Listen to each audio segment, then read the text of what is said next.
जय श्री कृष्णा, राधे राधे। आप सभी भक्तों का आपके अपने YouTube चैनल श्री कृष्ण दीवानी में हार्दिक स्वागत है। आज हम सुनेंगे बृहस्पतिवार व्रत की कथा। कथा सुनने से पहले हमें यह ज्ञात होना चाहिए कि इस व्रत को क्यों किया जाता है, क्या है इस व्रत को करने के फायदे, आखिर क्यों करें हम इस व्रत को। तो देखिए, गुरुवार की दिशा ईशान है। ईशान में ही देवताओं का स्थान माना गया है। इस दिन सभी तरह के धार्मिक और मंगल कार्य से लाभ मिलता है। इसलिए हिंदू शास्त्रों के अनुसार यह दिन सर्वश्रेष्ठ माना गया है। प्रत्येक गुरुवार को व्रत रखकर मंदिर जरूर जाना चाहिए। गुरुवार को व्रत क्यों रखें, इस व्रत को रखने से क्या होगा, तो आइए जानते हैं यह समस्त जानकारी। भक्तजनों, हमारे हिंदू धर्म में गुरुवार को रविवार से भी श्रेष्ठ और पवित्र दिन माना गया है। यह धर्म का दिन होता है। कुंडली में भी बृहस्पति ग्रह को सबसे महत्वपूर्ण माना जाता है, क्योंकि यह शिक्षा, भाग्य और धन के स्थान का स्वामी होता है। गुरुवार के देवता हैं ब्रह्मा, बृहस्पति और श्री हरि विष्णु जी। गुरुवार को आप बृहस्पति देव, श्री हरि विष्णु और माता लक्ष्मी, माता सरस्वती, भगवान दत्तात्रेय, भगवान शिव, ब्रह्मा, पीपल देव, पितृदेव और अपने किसी इष्ट देव या देवी की पूजा कर सकते हैं। गुरुवार का यह दिन अपने इष्ट देवता या देवी की पूजा करने का सबसे उत्तम दिन होता है। ये गुरुवार को व्रत रखने के कई फायदे बताए गए हैं। यह गुरुवार का व्रत सभी रख सकते हैं। गुरुवार का व्रत रखने से जातक की कुंडली का पितृदोष समाप्त हो जाता है। इस व्रत को रखने से कुंडली में यदि अल्पायु योग है, कम उम्र का योग है, तो वह भी समाप्त हो जाता है। इस व्रत को रखने से भाग्य के द्वार खुल जाते हैं। धन संबंधित जो भी समस्याएं हैं सभी समाप्त हो जाती हैं। इस व्रत को रखने से जिन जातकों के विवाह में देरी हो रही है या फिर रुकावट आ रही है, उनका विवाह आसानी से हो जाता है और वैवाहिक जीवन भी सुखमय बनता है। गुरु ही लंबी आयु को देने वाला देवता है, अतः गुरुवार का व्रत करना जरूरी है। गुरुवार का व्रत रखने से शिक्षा में आ रही सभी बाधाएं दूर होती हैं और पढ़ने में भी मन लगता है। गुरुवार का व्रत रखने से जातक मान सम्मान और उच्च पद की प्राप्ति करता है। गुरुवार का व्रत रखने से जीवन में सुख, समृद्धि, सौभाग्य, शांति, पापों से मुक्ति और पुण्य लाभ की प्राप्ति होती है। अब आप जान ही गए होंगे कि गुरुवार का व्रत करना क्यों जरूरी है। आइए अब हम गुरुवार व्रत की पूजा विधि जान लेते हैं। बृहस्पतिवार को जो भी स्त्री पुरुष व्रत करे, उनको चाहिए कि वह दिन में एक ही समय भोजन करे, क्योंकि बृहस्पतिश्वर भगवान का इस दिन पूजन होता है। भोजन पीले चने की दाल आदि का करें, परंतु नमक नहीं खाएं। इस दिन पीले वस्त्र पहने, पीले ही फूलों का प्रयोग करें, पीले चंदन से पूजन करें और पूजन के बाद प्रेम पूर्वक गुरु महाराज की कथा सुननी चाहिए। इस व्रत को करने से मन की समस्त इच्छाएं पूर्ण होती हैं और बृहस्पति महाराज प्रसन्न होते हैं, जिससे कि धन, पुत्र, विद्या और मनोवांछित फलों की प्राप्ति होती है। परिवार को सुख शांति मिलती है। इसलिए यह सर्वश्रेष्ठ और अति फलदायक व्रत सभी स्त्री और पुरुषों के लिए है। इस व्रत में केले का पूजन करना चाहिए। इस व्रत की कथा और पूजन के समय तन, मन, कर्म और वचन से शुद्ध होकर जो इच्छा हो बृहस्पति देव से प्रार्थना उसके लिए करनी चाहिए। उनकी इच्छाओं को बृहस्पति देव अवश्य ही पूर्ण करते हैं, ऐसा मन में दृढ़ विश्वास रखना चाहिए। आइए अब हम गुरु महाराज की कथा का श्रवण करते हैं। सभी बोलिए बृहस्पति भगवान की जय। भारतवर्ष में एक राजा राज्य करता था। वह राजा बड़ा ही प्रतापी और दानी था। वह नित्य गरीबों और ब्राह्मणों की सहायता करता था। यह बात उस राजा की रानी को अच्छी नहीं लगती थी। वह न तो गरीबों को दान देती और न ही भगवान का पूजन कोई करती थी, और राजा को भी दान देने से वह मना किया करती थी। एक दिन की बात है, राजा शिकार खेलने के लिए वन को गए हुए थे, तो रानी उस समय महल में अकेली थी। उसी समय बृहस्पति देव भगवान साधु के वेश में राजा के महल में भिक्षा के लिए गए और उन्होंने भिक्षा मांगी। तब रानी ने भिक्षा देने से इनकार कर दिया और कहा कि हे साधु महाराज, मैं तो दान पुण्य से तंग आ गई हूँ। मेरा पति सारा धन लुटाता रहता है। मेरी इच्छा है कि हमारा समस्त धन नष्ट हो जाए, फिर न रहेगा बांस और न बजेगी बांसुरी। यह सुनकर उस साधु ने कहा कि देवी, तुम तो बड़ी अजीब हो। धन संतान तो सभी लोग चाहते हैं, पुत्र और लक्ष्मी तो पापी के घर में भी होने चाहिए। यदि तुम्हारे पास अधिक धन है तो भूखों को भोजन दो, प्यासों के लिए प्याऊ बनवाओ, मुसाफिरों के लिए धर्मशालाएं खुलवाओ। जो निर्धन मनुष्य अपनी कुंवारी कन्याओं का विवाह नहीं कर सकते, तुम उन कन्याओं का विवाह करा दो। ऐसे और कई काम हैं जिनको करने से तुम्हारा यश लोक परलोक में फैलेगा। परंतु रानी पर इस बात का कोई प्रभाव नहीं पड़ा और रानी उस भिक्षुक से बोली कि महाराज, आप मुझे कुछ न समझाएं, मैं ऐसा धन नहीं चाहती जो हर जगह बांटती फिरूं। यह सुनकर साधु ने उत्तर दिया। साधु बोले, देवी, यदि तुम्हारी ऐसी इच्छा है तो तथास्तु। तुम ऐसा करना कि बृहस्पतिवार को घर लीपकर पीली मिट्टी से अपना सर धोकर स्नान करना, भट्टी चढ़ाकर कपड़े धोना। ऐसा करने से आपका समस्त धन नष्ट हो जाएगा। इतना कहकर वह साधु वहां से आलोप हो गए। वह साधु जैसा रानी को कहकर गए थे, रानी ने ठीक वैसा ही किया। अब 6 बृहस्पतिवार ही बीते थे कि उसका समस्त धन नष्ट हो गया। अब वह भोजन के लिए भी दोनों तरसने लगे, सांसारिक भोगों से दुखी रहने लगे। तब वह राजा अपनी रानी से कहने लगा कि रानी, तुम यहीं पर रहो, मैं दूसरे देश में जाता हूँ, क्योंकि यहाँ पर मुझे सभी मनुष्य जानते हैं, इसलिए मैं कोई कार्य भी नहीं कर सकता। देश चोरी परदेश भीख बराबर है। ऐसा कहकर वह राजा प्रदेश को चला गया। वहां जाकर राजा जंगल से लकड़ी काटता और उन लकड़ियों को शहर में ले जाकर बेचता।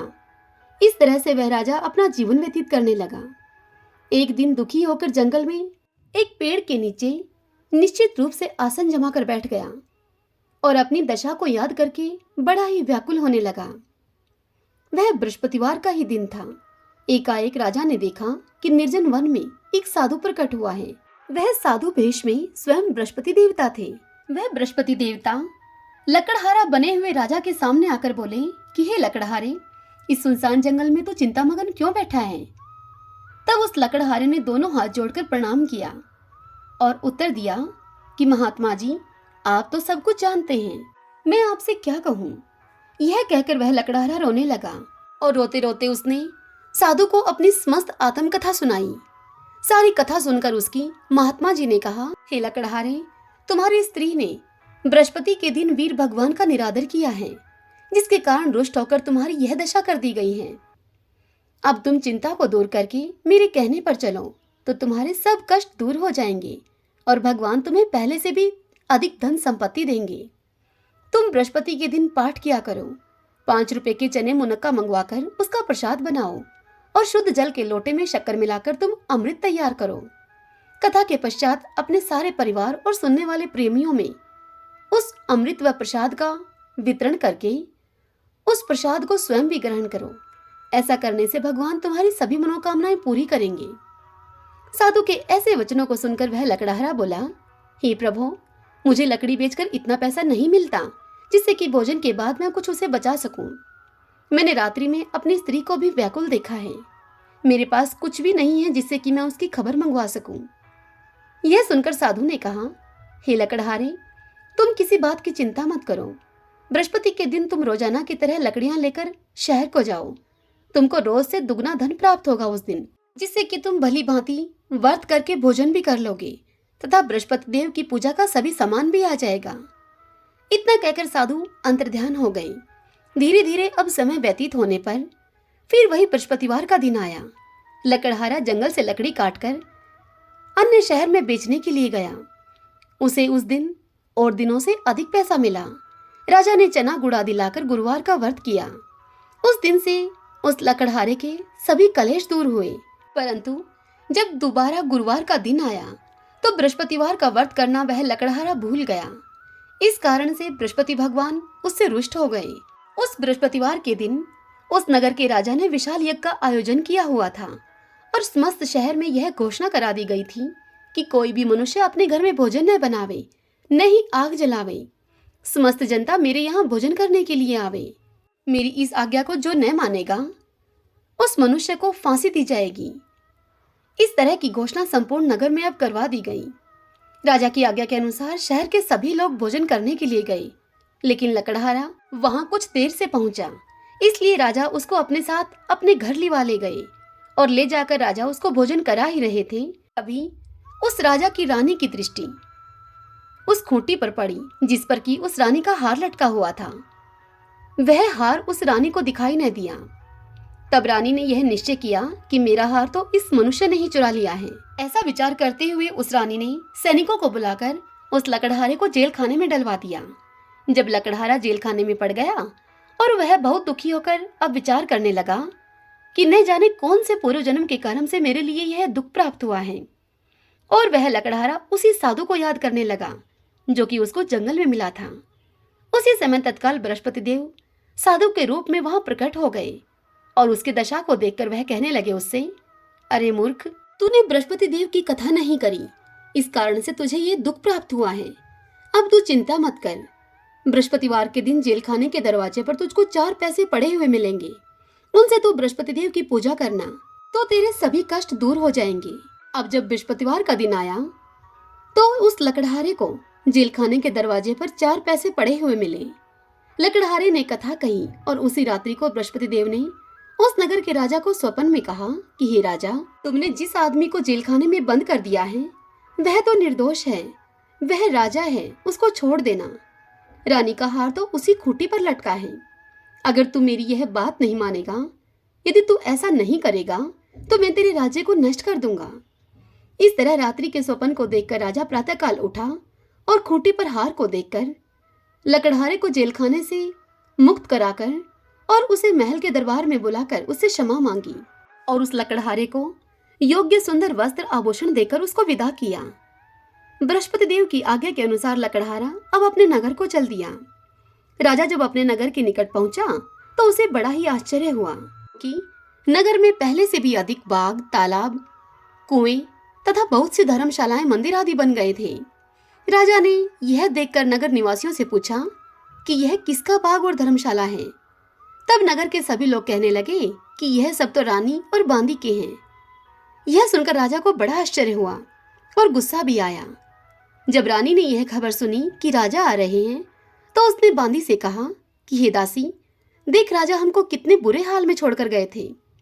हमारी ऐसी हालत देखकर कहीं वह लौट न जाएं, इसलिए तू जा और दरवाजे पर जाकर खड़ी हो जा। अब रानी की आज्ञा के अनुसार दासी दरवाजे पर जाकर खड़ी हो गई। जब राजा आए तो वह दासी अपने साथ राजा को भीतर लिवा लाई। तब राजा रानी से पूछने लगे कि यह सब धन तुम्हें कैसे प्राप्त हुआ, क्या तुमने कुछ गलत किया है। तब उस रानी ने सारी बात बताई और कहने लगी कि महाराज, यह सब धन हमें बृहस्पति देव के इस व्रत के प्रभाव से प्राप्त हुआ है। तब राजा ने निश्चय किया कि 7 रोज के बाद तो सभी बृहस्पति देव का पूजन करते हैं, परंतु मैं रोजाना दिन में 3 बार कहानी कहा करूंगा और रोज व्रत किया करूंगा। अब राजा के दुपट्टे में हर समय चने की दाल बंधी रहती। दिन में अब राजा 3 बार कहानी कहता। एक रोज राजा ने विचार किया कि चलो अपनी बहन के यहाँ आऊं, कभी कुशल क्षेम पूछ कर आऊं। यह सोचकर वह राजा घोड़े पर सवार होकर अपनी बहन के यहाँ चलने लगा। तब राजा ने मार्ग में देखा कि कुछ आदमी एक मुर्दे को लिए जा रहे हैं। उन सबको रोककर राजा उनसे कहने लगा कि अरे भाइयों, मेरी बृहस्पति देव की कथा सुन लो। तब वे राजा को बोले कि लो, हमारा तो आदमी मर गया है, इसको अपनी कथा की पड़ी है। उस भीड़ में से कुछ आदमी कहने लगे, हो भाई, हम तुम्हारी कथा भी सुनेंगे। तब राजा ने यह सुनकर दुपट्टे से दाल निकाली और कथा कहनी आरंभ की। जब कथा आधी हुई तो मुर्दा हिलने लग गया और जब कथा समाप्त हो गई तो वह मुर्दा राम राम करके उठकर खड़ा हो गया। कथा कह सुनाकर राजा अब आगे को चलने लगा। चलते चलते उस राजा को मार्ग में एक किसान खेत में हल चलाता हुआ मिला। उस किसान को देखकर राजा ने उससे कहा कि अरे भैया, तुम मेरी बृहस्पति देव की कथा सुन लो। यह सुनकर किसान बोला कि जब तक मैं तेरी कथा सुनूंगा तब तक मैं 4 हरैया और जोत लूंगा। जा तू अपनी कथा किसी और को सुनाना। इस तरह राजा आगे चलने लगा कि राजा के उस खेत से हटते ही उस किसान के बैल पछाड़ खाकर गिर गए और उस किसान के पेट में जोर जोर से दर्द होने लगा। दोपहर का समय था। उस समय उस किसान की माँ उसके लिए रोटी लेकर आ रही थी। जब उसकी माँ ने दूर से यह देखा तो वह दौड़ती हुई अपने बेटे के पास आई और अपने बेटे से उसने सारी बात पूछी। सारी बात को सुनकर वह बुढ़िया दौड़ी दौड़ी उस घुड़सवार के पास गई और जाकर उसे बोली कि तेरी कथा मैं सुनूंगी, तो तेरी यह कथा मेरे खेत पर चलकर कहना। अब राजा ने बुढ़िया के खेत पर जाकर बृहस्पति भगवान की कथा कही, जिसके सुनते ही वह बैल उठकर खड़े हो गए और किसान के पेट का दर्द बंद हो गया। अब राजा अपनी बहन के घर पहुंचा। बहन ने अपने भाई की खूब मेहमानी की। दूसरे रोज प्रातःकाल राजा जगा तो वह देखने लगा कि सभी लोग भोजन कर रहे हैं।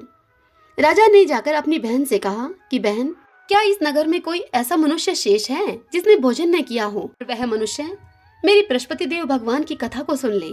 यह सुनकर वह बहन अपने भाई से बोली कि भैया, यह देश तो ऐसा ही है। यहाँ के लोग पहले भोजन करते हैं और बाद में कोई अन्य कार्य करते हैं, किंतु फिर भी मैं पड़ोस में जाकर आती हूँ।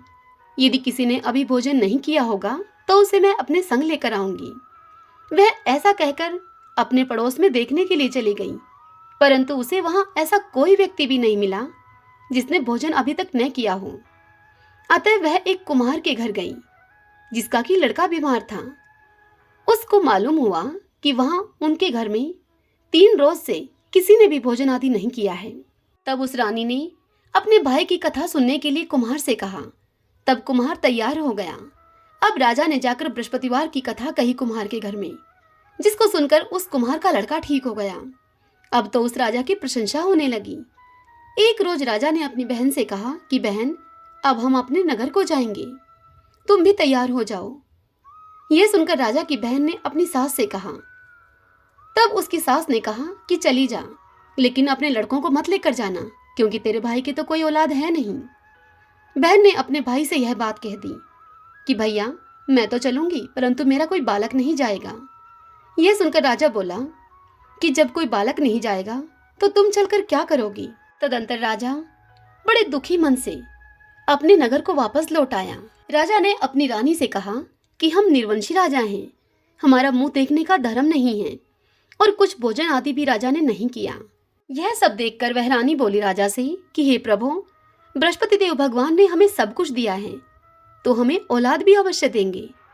उसी रात को बृहस्पति देव भगवान ने राजा को स्वप्न में कहा कि हे राजा, उठ, तू सभी सोच को त्याग दे, तेरी रानी गर्भ से है। अपने स्वप्न में बृहस्पति देव भगवान के ऐसा कहने पर राजा बड़ा खुश हुआ और 9वें महीने उस रानी के गर्भ से एक सुंदर पुत्र पैदा हुआ। तब राजा रानी से बोला कि हे रानी, स्त्री बिना भोजन के रह सकती है, किंतु स्त्री बिना कहे नहीं रह सकती। जब मेरी बहन यहाँ पर आए तो उससे कुछ मत कहना। राजा की सारी बात सुनकर रानी ने राजा को हाँ में सिर हिलाया। जब राजा की बहन को यह शुभ समाचार मिला तो वह बड़ी खुश हुई और बधाई लेकर अपने भाई के यहाँ आई। तब रानी ने अपनी नंद से कहा कि घोड़ा चढ़कर तो तुम नहीं आई, तुम गधा चढ़ी आई। राजा की बहन बोली उससे कि भाभी, यदि मैं इस प्रकार से न कहती तो तुम्हें औलाद कैसे मिलती? बृहस्पति देव भगवान ऐसे ही हैं, जैसी जिसके मन में कामनाएं हैं सभी को पूर्ण करते हैं। जो सद्भावना पूर्वक बृहस्पतिवार का व्रत करता है, कथा पढ़ता है अथवा सुनता है, बृहस्पति देव भगवान उसकी समस्त मनोकामनाएं पूर्ण करते हैं। भगवान बृहस्पति देव उसकी सदैव रक्षा करते हैं। इस संसार में सद्भावना से भगवान जी का पूजन व्रत करके सच्चे हृदय से उसका मनन करते हुए जयकारा बोलना चाहिए। सभी बोलिए बृहस्पति देव भगवान की जय। आइए भक्तजनों, अब हम दूसरी कथा का श्रवण करते हैं। प्राचीन काल में एक ब्राह्मण था। वह ब्राह्मण बहुत ही निर्धन था। उसकी कोई संतान नहीं थी। उसकी स्त्री बहुत मलिनता के साथ रहा करती थी। वह न तो स्नान करती और न ही किसी देवता का पूजन करती। इससे वह ब्राह्मण देवता बड़े दुखी थे। बेचारे उसको बहुत कुछ कहते थे, किंतु ब्राह्मण की किसी भी बात का उस ब्राह्मणी पर कोई भी प्रभाव न पड़ता, उसमें कोई बदलाव नहीं होता। भगवान की कृपा से ब्राह्मण की स्त्री के कन्या रूपी रतन पैदा हुआ। वह कन्या बड़ी होने पर प्रातःकाल स्नान करके भगवान विष्णु का जाप और बृहस्पतिवार का व्रत करने लगी। अपने पूजन पाठ को समाप्त करके वह स्कूल जाती तो वह अपनी मुट्ठी में जौ भरकर लेकर जाती और पाठशाला के मार्ग में उन जौओं को वह डालती हुई जाती। जब वह स्कूल से लौटती तब तक वह जौ स्वर्ण के हो जाते। स्कूल से लौटते समय वह कन्या उन जौओं को बीनकर अपने घर को ले आती। तभी एक दिन की बात है, वह बालिका सूप में उन सोने के जौओं को फटक कर साफ कर रही थी कि उसके पिता ने उसको देख लिया और उससे कहा कि बेटी, सोने के जौ के लिए सोने का सूप भी होना चाहिए। दूसरे दिन बृहस्पतिवार था। इस कन्या ने बृहस्पतिवार का व्रत रखा और बृहस्पति देव भगवान से प्रार्थना करके उनसे कहा कि हे प्रभु, मैंने आपकी पूजा सच्चे मन से की हो, यदि तो मेरे लिए सोने का सूप दे दो। बृहस्पति देव ने उसकी प्रार्थना को स्वीकार कर लिया। रोजाना की तरह वह कन्या जौ फैलाती हुई स्कूल के मार्ग में जाने लगी। जब लौटकर वह स्कूल से जौं को बीन रही थी तो बृहस्पति देव भगवान की कृपा से उस कन्या को सोने का एक सूप मिला। उन सोने के जौं और उस सोने के सूप को लेकर वह कन्या अपने घर को आई और उसमें जौ साफ करने लगी, किंतु उसकी माँ का वही ढंग रहा। एक दिन की बात है, वह कन्या सोने के सूप में जौ को साफ कर रही थी। उस समय उस शहर का राजपुत्र वहां से होकर निकला। इस कन्या के रूप और कार्य को देखकर वह उस पर मोहित हो गया और अपने घर को जाकर भोजन तथा जल त्याग करके वह राजकुमार उदास होकर लेट गया। जब राजा को इस बात का पता लगा तो अपने प्रधानमंत्री के साथ राजा उसके पास गए और उससे बोले कि बेटा, तुम्हें किस बात का कष्ट है? किसी ने तुम्हारा अपमान किया है, अथवा यदि कोई और दूसरा कारण हो तो वह भी हमसे कहो। मैं वही कार्य करूंगा जिससे कि तुम्हें प्रसन्नता होगी। अपने पिता की राजकुमार ने सारी बात सुनी और फिर वह राजकुमार अपने पिता से बोला कि पिताजी, मुझे आपकी कृपा से किसी बात का कोई दुख नहीं है और न ही मेरा किसी ने कोई अपमान किया है, परंतु मैं उस लड़की से विवाह करना चाहता हूँ जो सोने के सूप में सोने के जौं को साफ कर रही थी। यह सुनकर राजा बड़े ही आश्चर्य में पड़ गया और अपने पुत्र से बोला कि बेटा, इस तरह की कन्या का तुम ही पता लगाओ, मैं उसके साथ तेरा विवाह अवश्य ही करवा दूंगा। तब राजकुमार ने प्रधानमंत्री को उस लड़की के घर का पता बतलाया। तब वह मंत्री उस लड़की के घर गए और ब्राह्मण देवता को सभी हाल बतलाया। सारी बात सुनकर ब्राह्मण देवता अपनी कन्या का विवाह राजकुमार से करने के लिए तैयार हो गए। अंतर विधि विधान के अनुसार बड़ी धूमधाम से ब्राह्मण की कन्या का विवाह राजकुमार के साथ संपन्न हो गया। कन्या के घर से जाते ही पहले की भांति उस ब्राह्मण देवता के घर में अब फिर से गरीबी का निवास हो गया। अब भोजन के लिए भी अन्न बड़ी मुश्किल से मिलता था। एक दिन दुखी होकर ब्राह्मण देवता अपनी पुत्री के पास गए। अपने पिता की दुखी अवस्था को देखकर उस पुत्री ने अपनी माँ का हाल उससे पूछा। तब ब्राह्मण ने सभी हाल कह सुनाया। कन्या ने बहुत सा धन देकर अपने पिता को विदा किया। इस प्रकार ब्राह्मण का कुछ समय सुखपूर्वक व्यतीत हुआ, किंतु कुछ दिन के बाद फिर वही हाल हो गया। ब्राह्मण फिर अपनी कन्या के पास गए और सारा हाल कहा तो लड़की अपने पिता से बोली कि पिताजी, आप माताजी को यहाँ पर लिवा लाओ, मैं उन्हें बृहस्पतिवार व्रत की समस्त विधि बता दूंगी, जिससे कि गरीबी दूर हो जाएगी। अब ब्राह्मण देवता अपनी स्त्री को साथ लेकर अपनी पुत्री के यहाँ फिर से पहुंचे। तब उस पुत्री ने अपनी माँ को समझाया कि माँ, तुम प्रातःकाल प्रथम स्नान आदि करके विष्णु भगवान का पूजन करो। यदि तुम ऐसा करोगी तो समस्त दरिद्रता दूर हो जाएगी।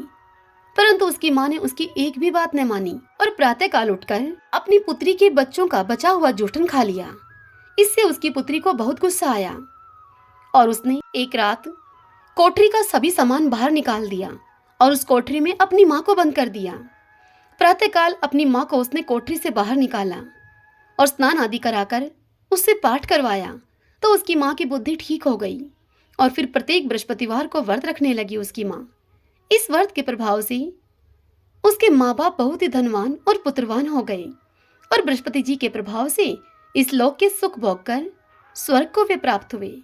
सभी बोलिए बृहस्पति देव भगवान की जय, विष्णु भगवान की जय। आइए अब हम बृहस्पति भगवान की आरती करें। ओम जय बृहस्पति देवा, जय बृहस्पति देवा, छिन छिन भोग लगाऊं फल मेवा।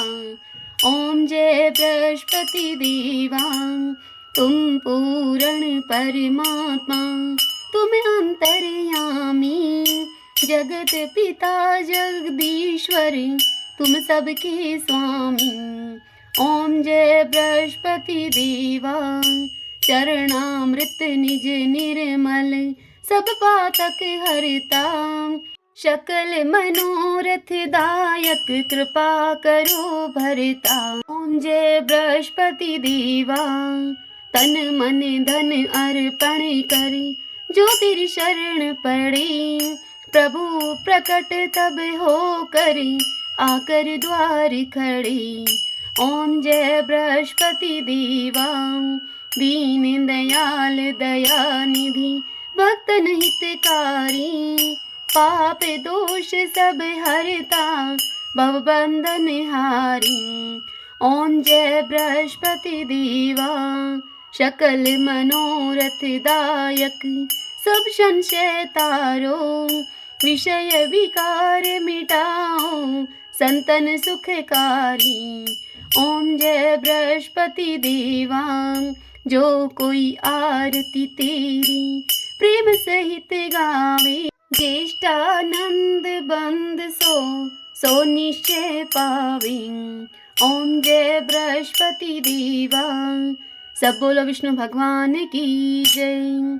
सभी बोलिए बृहस्पति देव भगवान की जय। आशा करती हूँ आपको यह कथा पसंद आई होगी। यदि ऐसा हो तो इस वीडियो को लाइक करें और कमेंट बॉक्स में बृहस्पति देव भगवान की जय लिखिएगा। हरे कृष्णा।